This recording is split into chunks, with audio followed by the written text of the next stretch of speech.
Coucou les amis, j'espère que vous allez bien. Bienvenue sur Douceur et Saveur de Manou. Aujourd'hui, je vous présente comment comment je cuisine mes haricots rouges. Comme vous avez vu en début de vidéo, je les ai trempés dans de l'eau durant toute la nuit. C'était la veille à 22 heures. Et vous voyez que les haricots ont absorbé l'eau. Ils ont même doublé de volume. Je vous montre. Ça, ce sont des haricots qui n'ont pas été trempés. Vous voyez la différence de taille.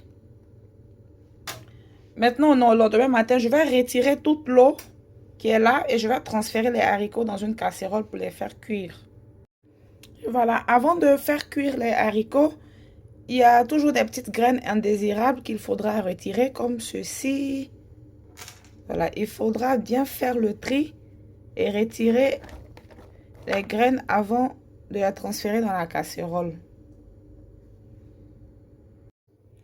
Si vous avez une cocotte minute, vous pouvez faire cuire vos haricots dans la cocotte minute juste 30 minutes. Et comme moi j'en ai pas, je vais faire à l'ancienne comme ma mère le faisait dans une casserole avec du sel et de l'eau. Direction au feu pour 1h30 minutes. Voilà, j'ai rajouté du sel, maintenant je rajoute de l'eau. Je vais mettre au feu 1h30 minutes. Mes haricots sont prêts. Finalement, je les ai cuits 1 heure de temps. Pas 1h30. Juste 1 heure de temps. Maintenant que mes haricots sont pré-cuits, je commence la préparation. Et dans une autre casserole, j'ai ici des carrés de filet de bœuf. Je rappelle qu'il n'est pas nécessaire de cuire les haricots avec de la viande. On peut très bien les cuire juste avec des légumes.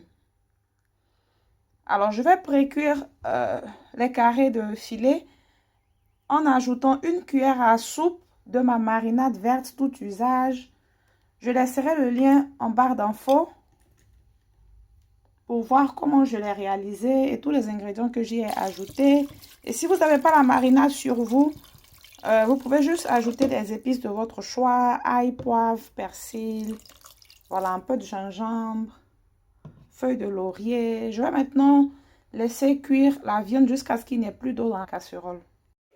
Ici, j'ai les légumes que je vais utiliser. Un poivron, peu importe la couleur, la moitié d'une carotte, un oignon, du piment, une tomate, une pomme de terre et un poireau. Je vais juste laver le tout et découper en petits dés. Quand il n'y a plus d'eau dans la viande, je viens rajouter de l'huile.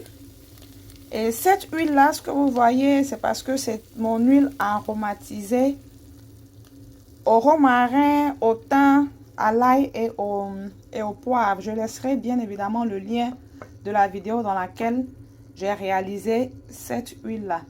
Elle va aider à bien aromatiser mon plat de haricots. Et maintenant, je viens rajouter mes légumes. Voilà le poireau, les légumes que j'ai découpés tout à l'heure.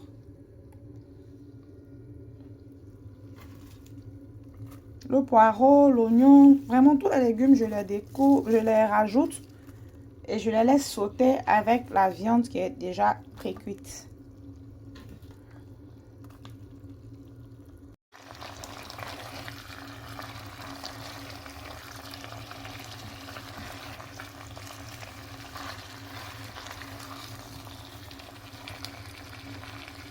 Je rajoute un peu de paprika fumé, mais c'est juste pour la couleur.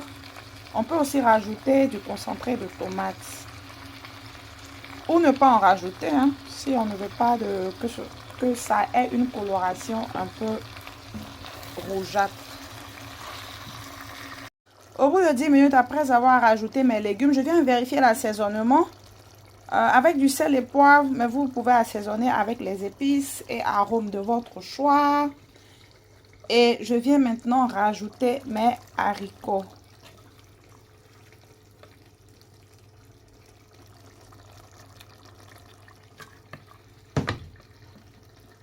Avec les haricots, je vais aussi rajouter la pomme de terre que j'ai fait cuire à côté. Parce que la pomme de terre nécessite un long temps de cuisson comparé aux légumes. C'est pour ça que je ne les ai pas fait cuire ensemble. Alors, je fais le mélange et je laisse le tout cuire à feu moyen.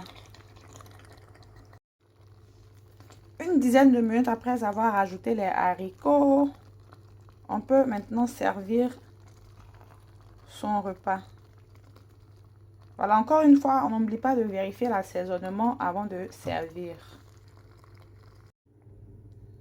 Nous arrivons à la fin de la vidéo. Moi, j'accompagne généralement mon plat de haricots avec soit du riz, soit du pain.